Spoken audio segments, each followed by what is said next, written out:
भू राजस्व प्रणाली, ठीक है।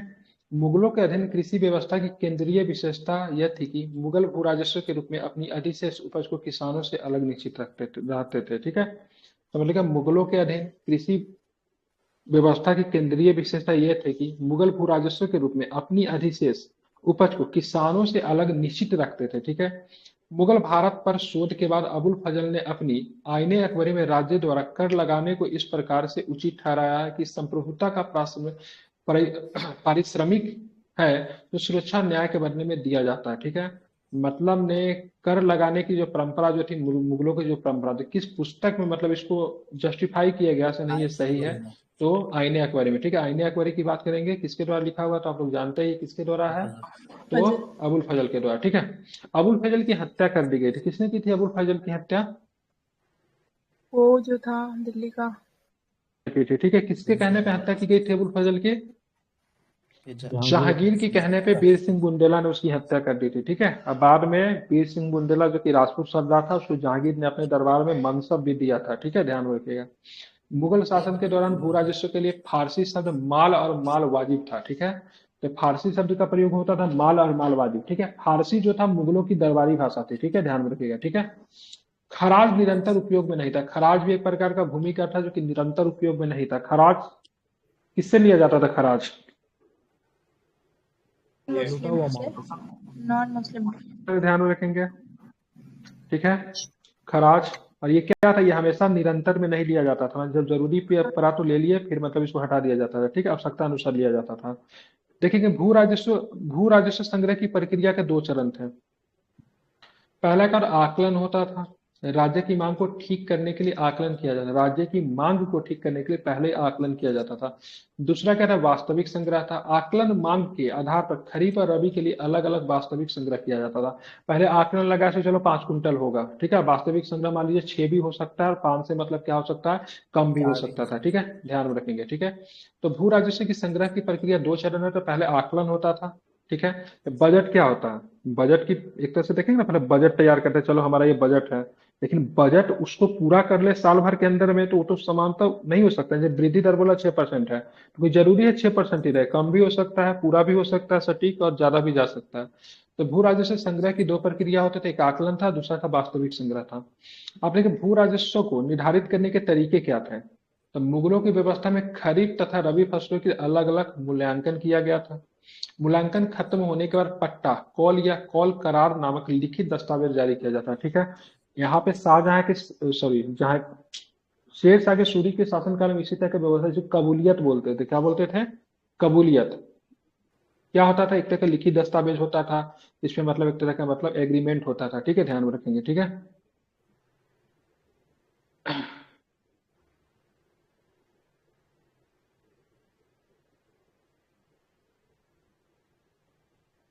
ठीक है, यहाँ पे क्या था, तो ध्यान में रखेंगे, तो दो तरह की व्यवस्था थी। कौन कौन व्यवस्था था, मुगलों की व्यवस्था में खरीफ और रबी फसलों के लिए अलग अलग मूल्यांकन किया जाता था। मूल्यांकन खत्म होने के बाद पट्टा कॉल या कॉल करार नामक लिखित दस्तावेज किया जाता था। पट्टा कॉल या करार क्या था, एक तरह का लिखित दस्तावेज जारी किया जाता था, ठीक है, मूल्यांकन होने के बाद लिखित दस्तावेज, ठीक है। बदले में निश्चित किए गए कबूलियत अर्थात उस पर लगाए गए दायित्व की स्वीकृति होती थी, जिसमें बताया गया था कि वह कब कैसे भुगतान। कबूलियत का मतलब क्या, मतलब एक तरह का एग्रीमेंट हो गया, ठीक है। मतलब पहले हमने भूमि का मूल्यांकन किया से भाई साहब यहाँ से इतना फसल का उत्पादन होगा जिसमें से राज्य का हिस्सा इतना होगा। उसके बाद किसान जो थे अपने कबूलियत देते थे से, ठीक है, से मतलब इसको अदा कैसे करना है टैक्स को, वह कब और कैसे भुगतेगा। टैक्स अदा करने का दो तरीका था, अनाज के रूप में भी कर सकते थे, कैश के रूप में भी कर सकते थे, ठीक है, दोनों तरीका था, ठीक है। तो बदले में निश्चित के कबूलियत अर्थात उस पर लगाए गए दायित्व की स्वीकृति देनी होती, जिसमें बताया गया था कि वो कब और कैसे देना है। आप देखेंगे यह बहुत इंपॉर्टेंट है, ठीक है। सामान्य तौर पर इस्तेमाल की जाने विधि थी, मतलब कैसे, मतलब कौन सा विधि का इस्तेमाल करते थे, ठीक है। सबसे पहले कौन था, गल्ला बख्शी। गल्ला बख्शी में क्या होता था, फसल का मतलब क्या होता था, बंटवारा होता था, ठीक है, ध्यान में रखता हूँ, ठीक है। क्या होता गल्ला बख्शी में क्या होता था, फसल का मतलब क्या होता था, बंटवारा होता था, ठीक है।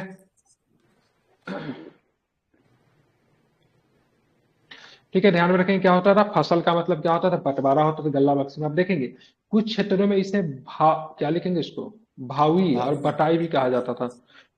बटाई समझते हैं ना, अभी भी गांव देहात में बटैया बोलते हैं, ठीक है। क्या होता था इसमें, भूमि किसी और का होता था, फसल कोई और करेगा। अब बदले में मतलब क्या होगा, उनको मतलब जिसका भूमि था उसको एक हिस्सा मिल जाएगा, ठीक है। इसको बटैया बोलते थे। तो गल्ला बक्सी का मतलब ना फसल बंटवारा होता था। तो यहाँ पे क्या होता है, कुछ क्षेत्रों में भाऊ, भावी, ठीक है, और बटाई कहा जाता था। आईने एक बारी में 3 प्रकार के फसल बंटवारे को बताती है, ठीक है। ध्यान में रखें कैसे आईने एक बारी में कितने प्रकार के फसल बंटवारे की बात की गई है, 3 प्रकार के। कितने टाइप्स की है, 3 टाइप्स की है। अनाज प्राप्त होने के बाद थ्रेसिंग फ्लोर पे फसल का बंटवाना, अनाज प्राप्त होने के बाद थ्रेसिंग फ्लोर पे मतलब फसल का बंटवाना। दूसरा जो था, जब दोनों पक्षों की उपस्थिति में समझौते के अनुसार किया गया था, ठीक है, ध्यान रखेंगे। अनाज प्राप्त होने के बाद थ्रेसिंग फ्लोर का फसल का बंटवारा जो होता था, इसमें दोनों पक्षों की उपस्थिति में समझौते के अनुसार ये किया गया था। दूसरा क्या था, आप कहते हैं दूसरा की बात करेंगे, हिस्सा खेत बटाई, ठीक है। एक होता था लांग बटाई, मतलब ये अनाज प्राप्त होने के बाद भी, मतलब अनाज हो गया, थ्रेसिंग हो गया, फसल निकल गया, तब बांट लेंगे। अब खेत को ही बांट लिया जाता था, हिस्सा तब किया जाता, फसल अभी भी खेतों में खड़ी है। खेत बटैया में क्या होता था, खेत बटैया में क्या होता था, मतलब फसल खेत में खड़ी है, अब इसे बांट लिया। अब ऐसे कंडीशन में क्या होता था, अगर लॉस हुआ तो भाई दोनों का जाएगा, प्रॉफिट हुआ तो दोनों का प्रॉफिट होगा। क्या कि खेतों में ही मतलब फसल का मतलब क्या हो रहा है, बंटवारा हो जा रहा है। एक जो था लॉन्ग लैंग बटाई था, इसमें क्या होता, फसल कटने के बाद अनाज अलग किए गए बगैर ढेरों में बांटा जाता था। देखिए 2 तरह का बंटवारा, सबसे पहले क्या है, फसल को अलग किए, मतलब धान का फसल हुआ तो चलो चावल निकल गया, थ्रेसिंग हो गया तो चावल की बंटवारा होगा, ठीक है, ध्यान में रखेंगे। ओके है, मतलब एकदम उपयोग करने के लायक है। दूसरा जो होता था उसमें क्या होता था, डंडल बोलते हैं कि ठंडल बोलते हैं, जो लगा रहता है, ठीक है। फसल को खेत से काटा और लगा हुआ, उस हिसाब से फसल को बांट लेना। और तीसरा क्या था, खेत को ही बांट लेते थे। तो ये कहाँ पे ये चर्चा किया गया था, मतलब बटाई के 3 प्रकार की चर्चा कहाँ पे आईने किया के गया वजह है। में अबुल फजल के हाँ तो आईने आईने के को वजह ये तो एक में ध्यान में, थ्रेसिंग में क्या होता है, फसल ओके होकर आता है, दूसरा खेत बटाई है, तीसरा कौन सा, लैंग बटाई है। लैंग या फिर लैंग बटाई, इसमें क्या होता था, तब फसल काटने के बाद अनाज अलग किए बगैर ढेरों में बांटा जाता था, राज्य के हिस्से को इसी तरीके से निर्धारित किया जाता था। मलिक ज्यादा के मलिक ज्यादा के निगम मा ए मुंशी में फसल बंटवारे को राजस्व निर्धारण और संग्रह का सबसे अच्छा तरीका बताया गया है, ठीक है, ध्यान रखेंगे। इसी पद्धति में किसानों को राज्य ने ऋतुओं के जोखिमों को समान रूप से भी कम कर दिया, ठीक है, ध्यान में रखेंगे। अबुल फजल के अनुसार राज्य के दृष्टिकोण से यह महंगा था, क्योंकि बड़ी संख्या में पहरेदार की नियुक्ति करना पड़ता था, नहीं तो कटाई से पहले हेरा फेरी मतलब संभावना हो जाती थी, ठीक है, ध्यान में रखेंगे। समझ गया। तो यहाँ पे बात, ये जो पद्धति तो जो था लैंग बटाई जो था, इसको सबसे अच्छा माना गया था, किसानों के लिए भी अच्छा था, क्या था, किसानों के लिए भी अच्छा था, ठीक है, ध्यान में रखेंगे। और यहाँ पे मतलब राज्यों की तरफ से मतलब क्या होता है, सैनिक लगाने पड़ते थे, क्योंकि अगर राज्य अगर सैनिक नहीं लगाते थे तो क्या होता था, फसल का हेरा फेरी हो जाता था, ठीक है। अबुल फजल लिखते हैं, अबुल फजल के अनुसार राज्य के दृष्टिकोण से ये महंगा था, क्योंकि बड़ी संख्या में पहरेदार की नियुक्ति करना पड़ता था, नहीं तो कटाई से पहले हेरा फेरी की संभावना थी। जब औरंगजेब ने इसे दक्कन में पेश किया तो राजस्व संग्रह को लागत फसलों पर निगरानी रखने के लिए आवश्यकता से मतलब दुगुनी हो गई, दुगनी हो मतलब जो, गई। हाँ मतलब राजस्व जितना प्राप्त होता था ना उसमें मतलब उसमें, ठीक है, निगरानी रखने की मतलब कि काफी खर्च मतलब हो जाना था, ठीक है, ध्यान में रखेंगे। तो 3 प्रकार का व्यवस्था है, अबुल फजल ने चर्चा की है, नाम के साथ ही उसका मीनिंग निकल रहा है, तो ज्यादा इसमें ध्यान में नहीं रखना है। पहला वाला फिर से एक बार बता देना हूँ, पहला वाला तरीका कौन था, 1 मिनट, क्या था उसको बोलते थे, गल्ला बख्शी। क्या था पहला वाला, क्या था, गल्ला बख्शी, ठीक है। इधर गया, इधर होगा ना, हाँ यही गल्ला बख्शी था। इसको मतलब बटाई के नाम से भी जानते थे। और इधर इसको थ्रेसिंग फ्लोर पे इसका फसल का बंटवारा होता था, ठीक है, पहला वाला में। दूसरा वाला में क्या था, खेत बटाई अलग। खेत बटाई था, एक लांग बटाई था, ठीक है। अब एक और भी था, ठीक है, एक जो था कानपुर। कनकूट या फिर कंकूट, इसका काम है, कनकूट शब्द कान से और कूट शब्द से बना है, ठीक है। कान अनाज को दर्शाता है, जो कि कूट का अर्थ होता है अनुमान लगाकर मूल्यांकन करना, ठीक है। ये क्या था यहाँ पे, अनुमान लगाकर मतलब मूल्यांकन होता था, ठीक है। कनकूट शब्द कान और कूट शब्दों से बना है। कान का क्या बात करेंगे तो अनाज अनाज को दर्शाता था, जबकि कूट का अर्थ क्या होता था, अनुमान करना फिर मूल्यांकन करना। ये एक ऐसी प्रणाली थी जिसमें अनाज की उपज या उत्पादक का आकलन किया जाता था। कनकूट से पहले खेत को रस्सी या पेसिंग से मतलब नापा जाता था, इसके बाद अच्छी माध्यम एवं खराब भूमि के प्रति बीघा उत्पादकता का अनुमान लगाया जाता था, ठीक है। मतलब 2 तरह के होते थे, एक जो था अच्छी हो सकता था जहां से बहुत अच्छा खेती हो, दूसरा मध्यम होता था, तीसरा मतलब क्या होता था, खराब होता था, ठीक है। प्रति बीघा के उत्पादक के लगाकर मतलब क्या क्या राजस्व को निर्धारित किया जाता था, ठीक है। इसमें अनुमान के हिसाब से होता था। कनकुट में किसमें होता था, अनुमान के हिसाब से होता था, ठीक है, ध्यान में रखिएगा।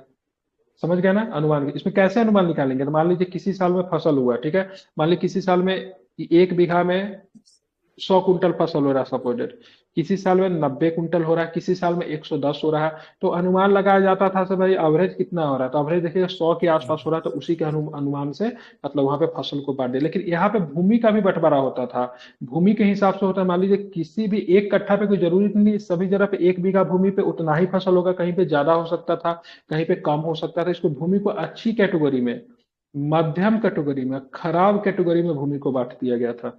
ठीक है, 1 बीघा जमीन पे अच्छी कैटेगरी वाले भूमि में कितना फसल होगा, मध्यम में कितना होगा, खराब में कितना होगा। तो इसको कनकूट या फिर कंकूट को 3 कैटेगरी में बांटा गया था। ये सब एग्जाम में पूछेगा कैसे, ये सब इतना डिटेल में नहीं पूछेगा, पूछेगा कनकूट या कंकूट क्या था, तो सब भू डाल राजस्व दीजिए। निर्धारण करने का तरीका था।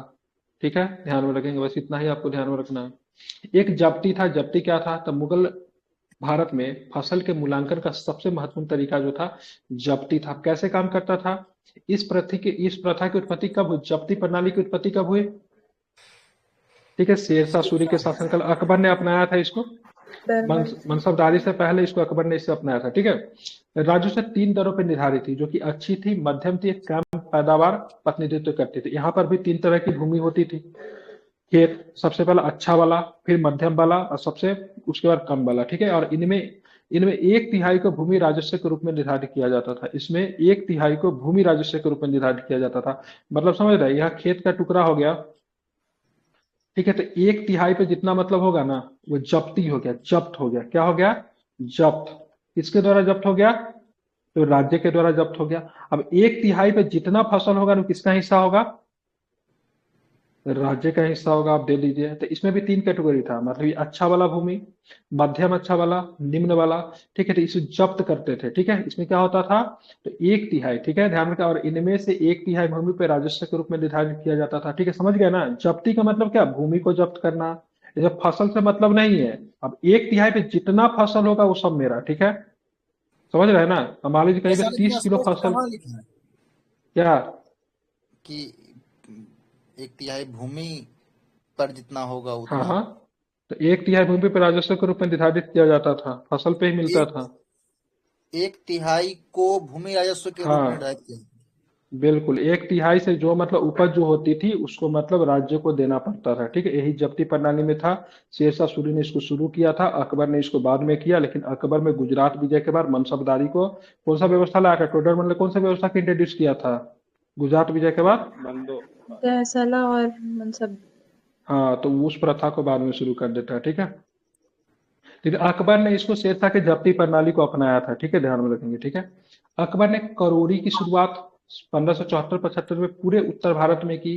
पूरे उत्तर भारत में करोड़ियों को नियुक्त किया गया। ठीक है, इसमें पूरी जागीर खालिसा भूमि बदल गई। ठीक है, खालिसा भूमि क्या होती थी, तो खालिसा भूमि जो थी स्टेट के द्वारा ऑन भूमि होती थी। ठीक है, इस भूमि पर सीधे सीधे मतलब किसका योगदान होता था, राज्य का प्रतिनिधित्व होता था। ऐसे भूमि को खालसा भूमि कहते थे। ठीक है, तो खालसा भूमि की संख्या सबसे ज्यादा किसके समय, अगर सल्तनत में आप जाएंगे तो अलाउद्दीन खिलजी के समय, सल्तनत में अलाउद्दीन खिलजी के समय खालसा भूमि की संख्या सबसे ज्यादा रही थी। ठीक है, ध्यान रखिएगा। ठीक है, करोड़ी की तरह सभी प्रांत का मापन हुआ। करोड़ी क्या था, उनको 1 करोड़ का राजस्व वसूल के देना पड़ता था। ठीक है, लोहे के छल्लों वाली बांस की छड़ों को क्या बोला, तानब कहा जाता था, जो कि भाग की रस्सियों की जगह इस्तेमाल की जाती थी।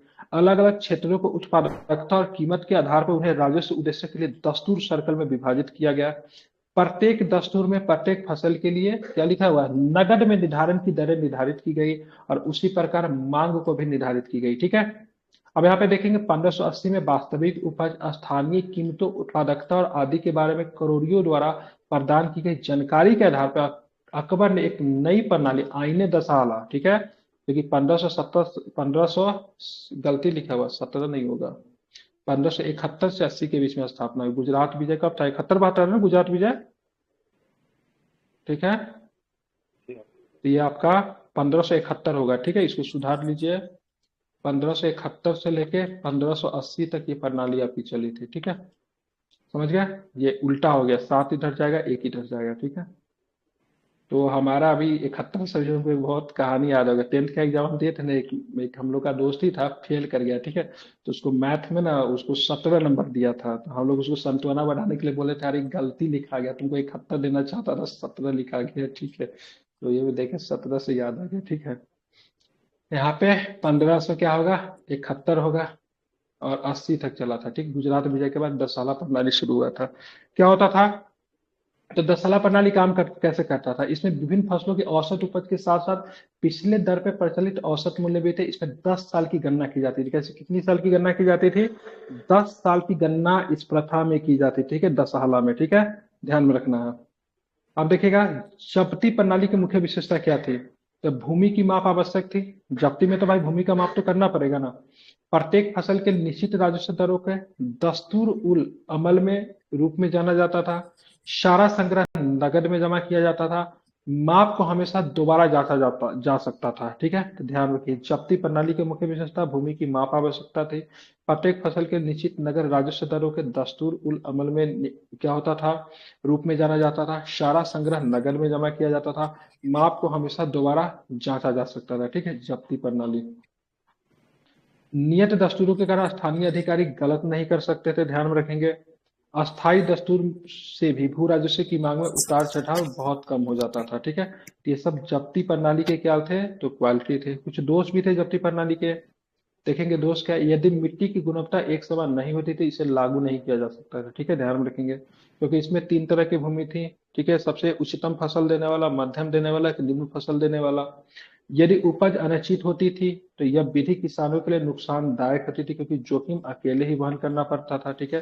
यदि उपज अनिश्चित होती थी, ठीक है, ध्यान रखें, उपज फिक्स नहीं होती थी तो ये विधि किसानों के लिए नुकसानदायक होती थी, क्योंकि जोखिम अगर होगा तो किसानों को अकेले उठाना पड़ता था। अबुल फजल के अनुसार यदि किसान में जब्त सहन करने की ताकत नहीं तो फसल का 1/3 राजस्व के रूप में लेने की प्रथा का पालन किया जाता था, ठीक है, ध्यान रखिएगा। यह एक ज्यादा लागत का तरीका है, क्योंकि यह बांध प्रति बीघा के उपकर को जब्तीनामा के रूप में जाना जाता था, जो मापने वाली पार्टी के रखरखाव की लागत को पूरा करने के लिए दिया जाता था। ध्यान रखेंगे, जब्ती के अंतर्गत आने वाले मुख्य प्रांत दिल्ली था, अवध था, लाहौर था, आगरा था, मुल्तान था और इलाहाबाद था, ठीक है। ये सारे के सारे मतलब किसके अंतर्गत आते थे, जब्ती के अंतर्गत आते थे। तो जब्ती के कुछ मतलब फिक्स भी थे, मतलब इसमें करप्शन वगैरह नहीं होता था, क्योंकि भूमि का हिस्सा फिक्स रहता था। कुछ दोष भी था, किसानों के हित में नहीं था जब्ती प्रणाली, ठीक है। ये किसानों के हित में नहीं होता था, ठीक है। किसानों का नुकसान होता था, क्यों होता था, क्योंकि उपज अनिश्चित थी। तो ये विधि किसानों के लिए नुकसानदायक थी, क्योंकि जोखिम अकेले ही मतलब वहन किया जाता था। एक नस्क या फिर नाशक पद्धति थी, ये मूल्यवान का एक स्वतंत्र तरीका नहीं था। ये मूल्यांकन का एक स्वतंत्र तरीका नहीं था। इस प्रक्रिया में वार्षिक मापों को समाप्त कर दिया गया। अब पिछले आंकड़ों के कुछ बदलावों के साथ मतलब ध्यान में रखा गया था। उत्तर भारत में नाक्सी जब्ती थी, जबकि कश्मीर में नास्की गल्ला बख्शी थी, ठीक है, ध्यान रखिए। लेकिन प्रश्न जो पूछता है वो इजरा प्रथा से पूछता है। क्या था, तो इस पद्धति में गांव में जब किसानों के पास खेती करने के लिए संसाधन उपलब्ध नहीं थे या किसी आपदा के कारण खेती नहीं की जा सकती, तो इस परिस्थिति में इजरा की खेती की जाती थी, इजरा पर खेती की जाती है, ठीक है, इजारा बोलते थे इसको। क्या होता था इजारा, यह अपेक्षा की जाती कि राजस्व की मात्रा किसानों से निर्धारित भू राजस्व से अधिक नहीं वसूलेंगे। इजारा व्यवस्था को जागीरदारी आमतौर पर उच्चतम बोली लगाने वालों को एक मुश्त भुगतान के एवज में अपना कार्य सौंप देते थे, ठीक है। इजारा व्यवस्था में क्या होता है, जागीरदार जो होते थे आमतौर पर उच्चतम, जो सबसे ज्यादा बोली लगाता था, एक मुश्त भुगतान देता था, उनको अपना कार्य मतलब क्या करते थे, सौंप देते थे, ठीक है, ध्यान। गाँव में मुख्यतः ये व्यवस्था आपको देखने को मिलती थी, इजारा व्यवस्था। भू राजस्व का संग्रह की बात करें, क्या था, तो गल्ला बख्शी के अंतर्गत राज्य का हिस्सा सीधे खेत से जब्त कर लिया जाता था। कैसे होता था, गल्ला बख्शी के अंतर्गत राज्य का हिस्सा सीधे खेत से जब्त कर लिया जाता था। अबुल फजल, ठीक है, अबुल फजल के कहना है कि रबी के लिए होली से और खरीफ के लिए दशहरा से संग्रह होना शुरू हो जाता था। अबुल फजल ने क्या कहा, रबी के लिए कब से, रबी के लिए कब से, होली से, और मतलब खरीफ के लिए दशहरा से मतलब संग्रह शुरू हो जाता था। इरफान हबीब, ठीक है, इतिहासकार है, ठीक है, यह लिखता है कि फसल से पहले किसान से राजस्व की मांग करना कितना दमनकारी था, ठीक है। मतलब इरफान हबीब लिखते हैं कि यह दिखाता है कि फसल से पहले किसान से राजस्व की मांग करना कितना दमनकारी है।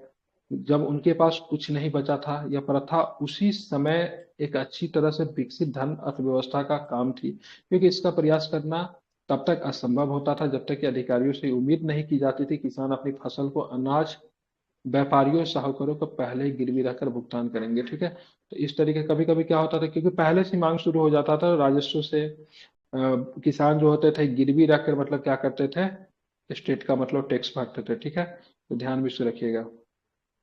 आप देखेंगे भू राजस्व प्रशासन से संबंधित कुछ प्रमुख अधिकारी थे जो कि पूछा जाता था। मैंने बोला था करोरी या फिर आमिल। ठीक है, इसके लिए ग्रामीण स्तर पे कई अधिकारी थे।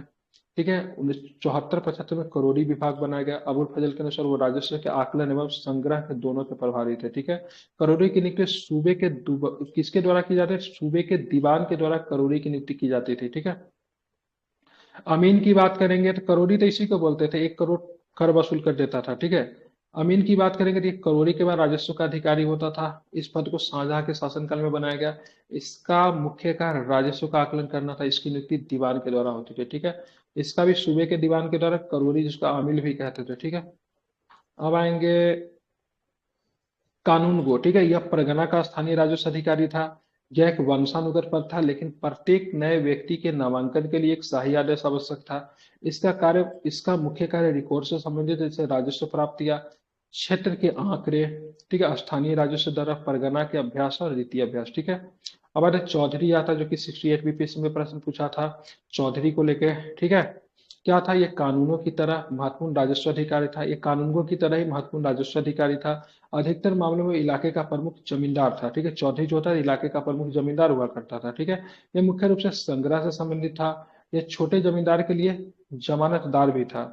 तकावी ऋण की अदायगी के लिए विवरण वितरण को और सुनिश्चित किया। एक प्रश्न यहाँ पे तकावी ऋण क्या होता था, किसानों को उपलब्ध करवाया जाता था। ठीक है, फसल से पहले ही उनको क्या किया जाता था, एक विशेष प्रकार का ऋण उपलब्ध करवाया जाता था। जब फसल हो जाती थी फिर उनको दे दिया जाता। तकावी ऋण की प्रथा किसने शुरू किया था, बंगाल में मुर्शिद कुली खान का नाम आता है। ठीक है, और इसने भी एमबीटी ने, मोहम्मद बिन तुगलक ने भी तकावी ऋण दिया था किसानों को। ठीक है, मतलब बीज खरीदने के लिए क्या होता, फसल से संबंधित उपकरण खरीदने के लिए पहले राज्य पैसा देती थी, अब फिर कुछ पैसा जितना आपको दिया जाता था उसमें कुछ जोर से आपसे ले लिया जाता था।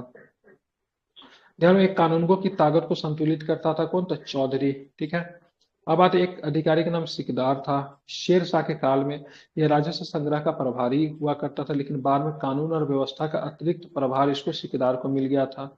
अकबर के अकबर के बाद के समय में करोरी के अधीन एक अधीनस्थ अधिकारी लगता है। ठीक है, अबुल फजल के अनुसार आपात स्थिति के मामले में शिकदार संवितरण के लिए आवश्यक मंजूरी दे सकता था। यह अपने क्षेत्र में होने वाले राजस्व चोरी के लिए भी जिम्मेदार था। क्या नाम था, शिकदार।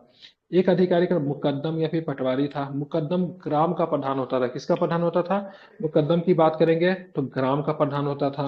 इनकी सेवाओं के लिए इन्हें इनके द्वारा एकत्र किए गए कुल राजस्व का 2.5% दिया जाता था। ठीक है, तो मुकद्दम की बात करें, ग्राम का प्रधान होता था। ये सर्विस जो देते थे इनके बदले में इनको कितना मिलता था, जितना भी कर रेवेन्यू को कलेक्ट करते थे इनको उसका 2.5% हिस्सा मिलता था। कितना मिलता था, 2.5% हिस्सा मिल जाता था। पटवारी को गांव की भूमि को उनके स्वरूप के अनुसार फसलों के किस्म और प्रति भूमि का विवरण का रिकॉर्ड रखना पड़ता था। पटवारी अभी भी यही काम करता है। ठीक है, सारा हमारे यहाँ सीओ होते हैं ना, बिहार में सीओ होते हैं, उनका भूमि का सारा विवरण का रिकॉर्ड जो रहता है उनके पास मिल जाता है। इसकी बही में काश्तकारों के नाम होते थे। इन्हीं जानकारी के आधार पे, ठीक है, बिट कची के द्वारा आवश्यक कागजात और अभिलेख तैयार किया जाता था, जिसके अनुसार मूल्यांकन और संग्रह किया जाता था। ठीक है, मुकद्दम और पटवारी, ठीक है, ग्रामीण अधिकारी थे। ठीक है, ध्यान में रखिएगा। अब जो है हम लोग क्या करेंगे, सीधे सीधे याद करेंगे। सभी लोग माइक खोल के बोलिएगा, याद करवा देता हूँ। ठीक है, ये सारा इमारत इसमें आ जाएगा, तो सभी लोग तैयार रहिए। ठीक है, यहाँ से कुछ प्रश्न नहीं आते। मुकद्दम से एक बार प्रश्न पूछे हुआ, चौधरी से प्रश्न पूछे हुआ है। ठीक है, टैक्स वगैरह का नाम पूछ देता है, किससे संबंधित यही सब प्रश्न पूछता है और विशेष नहीं आता है। ठीक है, आप देखेंगे यहाँ पे काबुली बाग में स्थित मस्जिद कहाँ पे मिलेगा आपको, पानीपत में मिलेगा। किसने बनाया था, बाबर ने बनाया था। ठीक है, जामी मस्जिद का निर्माण किसने करवाया था, संभल में। आगरे की मोती मस्जिद का निर्माण किसने करवाया था, बाबर ने। ठीक है, मोती मस्जिद, मोती मस्जिद तो जहांगीर, आगरे का मोती मस्जिद का औरंगजेब करवाया था। की मस्जिद ही है। ठीक है, मैं मोती मोती मस्जिद मस्जिद बोल दिया। आगरे का मोती मस्जिद किसने करवाया था, औरंगजेब ने। और औरंगजेब दिल्ली ने, का मोती मस्जिद शाहजहां। शाहजहां। शाहजहां ने। ठीक है, ध्यान में रखिएगा। इतना ठीक पूछता है है, ना, बाबरी मस्जिद का निर्माण किसने करवाया, बाबर। मीर मीर बाकी बाकी मीर ने किया। बाबर का सेनापति मीर बाकी, द विवादित मस्जिद। बाबरी बाबरी। मस्जिद का विध्वंस कब हुआ था? 1992 में।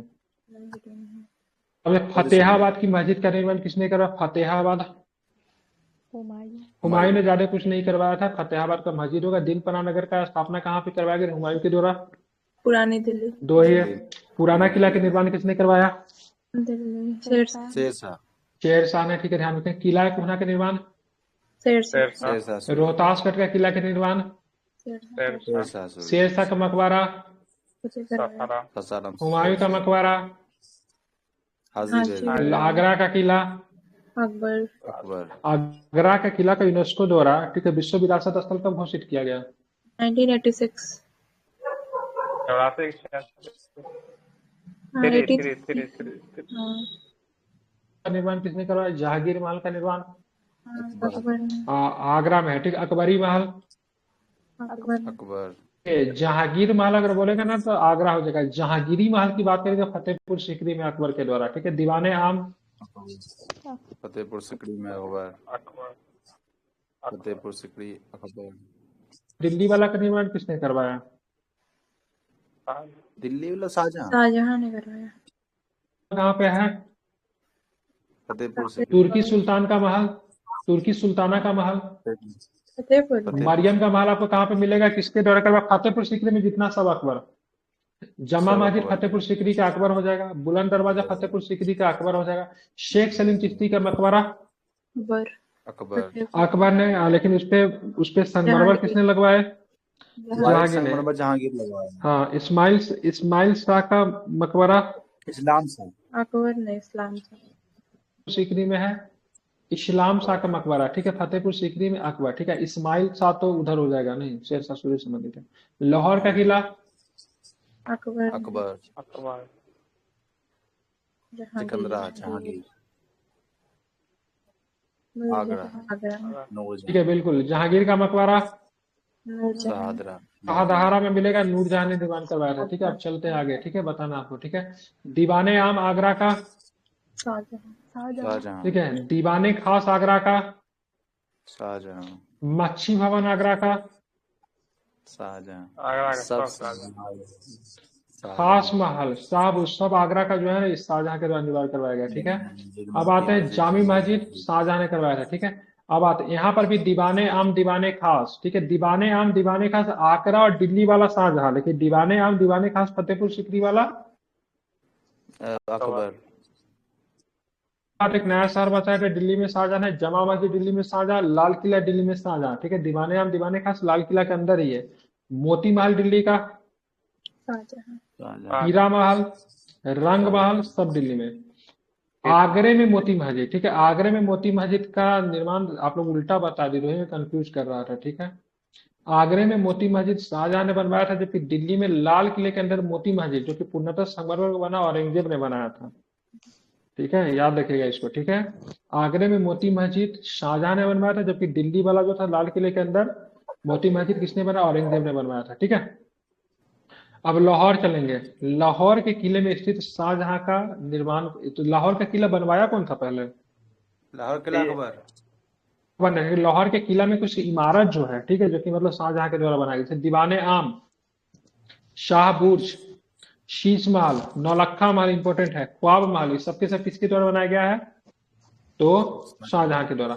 औरंगजेब के काल में कुछ ज्यादा कुछ तो बनता नहीं, क्योंकि इसको इस समय इंटरेस्ट नहीं था, लेकिन इसमें बना बीबी का मकबरा, दिल्ली का मोती मस्जिद, ध्यान रखिएगा, रबिया उद दौरानी का मकबरा जो कि औरंगाबाद में है। ठीक है, ध्यान रखेंगे। ठीक है, अब बीबी का मकबरा, ठीक है, लाहौर में, हालांकि इसको भी कहा जाता है, ये रबिया उद दौरानी उसकी वाइफ थी रबिया ना। उदरानी को भी बीबी का मकबरा कहते हैं तो बीबी का मकबरा है, लाहौर में भी है। ठीक है, रबिया उद दौरानी को भी बीबी का मकबरा कहते हैं कि उसकी वाइफ थी, औरंगजेब के द्वारा बनाया गया, औरंगाबाद में पड़ता है। अब मोती मस्जिद दिल्ली, ठीक है, बीबी का मकबरा लाहौर वाला जो है वो भी औरंगजेब ने बनाया था। इसको ताजमहल का पुअर कॉपी भी कहते हैं। ठीक है, ठीक है, तो ये सारे के सारे प्रश्न जो थे किसके थे, याद ही हो गया होगा, कुछ खास तो इसमें है नहीं। हाँ समझ जाते हैं, चलिए, कंफ्यूजन हो जाता है। तो ऐसे एक बार पूछ लेता हूँ। ठीक है, चलिए पूछता हूँ, आपसे बताना है, मरियम का महल कहाँ पे है? मरियम का महल पुरानी दिल्ली ऑप्शन दो, पुरानी दिल्ली में, फतेहपुर सीकरी में, आगरा में, या फिर लाहौर में। ध्यान रखिएगा, ठीक है। लाहौर का किला का निर्माण किसने करवाया? अकबर। शाहजहां। अकबर ने, ठीक है, ध्यान रखिए। मच्छी भवन आपको कहाँ पे मिलेगा? मच्छी भवन लाहौर में। मुझे भी लगा आगरा में। आगरा में मिलेगा, शाहजहां ने निर्माण करवाया था, ठीक है। बाबरी मस्जिद कहाँ पे है? अब नहीं है बाबरी ये तो व्यवस्था से लखनऊ खत्म में हो है, गई। उत्तर प्रदेश में। उत्तर प्रदेश। हाँ, कहाँ पे है ये? अयोध्या में। हाँ, अयोध्या में। करवाया गया था, ठीक है, ध्यान रखिएगा, ठीक। किला कोहना कहाँ पे है? दिल्ली। पुरानी दिल्ली। ये रोहतास। नहीं, रोहतासगढ़ में क्या है? कोहना, किला कोहना दिल्ली में, ठीक है, शेरशाह सूरी के द्वारा निर्माण करवाया गया था, ठीक है। रोहतास में क्या है बताइए? तो रोहतास में था ना कुछ रोहतासगढ़ का शेरशाह किला सूरी के है। द्वारा रोहतासगढ़ का किला, ठीक है।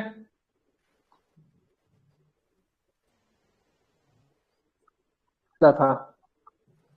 उत्तरी पश्चिम लाहौर का। उत्तरी पश्चिमी सीमा प्रांत पे, ठीक है। उत्तरी पश्चिमी सीमा प्रांत पे रोहतासगढ़ का किला। किसका उत्तरी पश्चिमी पड़ेगा ये?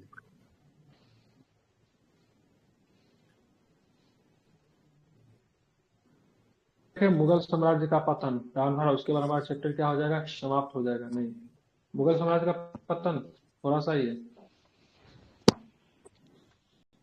एक मिनट सर, ये रोहतासगढ़ तब कहाँ का है? खास तो बिहार में पड़ेगा।